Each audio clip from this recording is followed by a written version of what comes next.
ఈ నెల 3వ తేదీన మరియు 5వ తేదీన జరిగిన అధికార ప్రతిపక్ష పార్టీల బహిరంగ సభలకు హాజరైన మీడియా వారిపై ఆయా పార్టీలు చేసిన దాడులను ఖండిస్తూ ఈరోజు ఏలూరు జిల్లా బుట్టాయిగూడెం ప్రెస్ క్లబ్ ఆధ్వర్యంలో నిరసన తెలియజేసి బాధ్యులపై చర్యలు తీసుకోవాలని స్థానిక తహసీల్దార్ వెంకటేశ్వర్లకు వినతిపత్రం అందించారు. సంఘటనలు జరిగినాయి, జర్నలిస్టుల మీద వాళ్ళ మీద కూడా కొన్ని దాడులు జరిగినాయి. దాన్ని ఖండిస్తున్నాము. మళ్ళీ 5వ తేదీన చింతలపూడిలో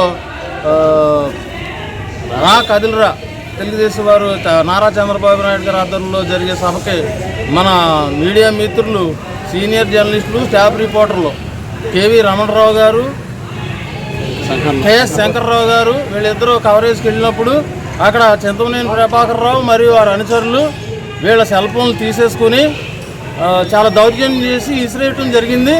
దీన్ని మన విలేకరులుగా మేమందరూ కూడా సంఘీభావం తెలుపుతూ ఖండిస్తున్నాము. ఇలాంటి సంఘటనలు ఎప్పుడూ జరగకుండా చట్టపరమైన చర్యలు ఆ చింతమనేని ప్రభాకర్ రావు వారి అనుచరులపై తీసుకోవాలని అధికారులని, ప్రభుత్వాన్ని మేము డిమాండ్ చేస్తున్నాము. ప్రజాశక్తి విలేకరు బుట్టాయిగూడెం మండలం మధుబాబు నా పేరు.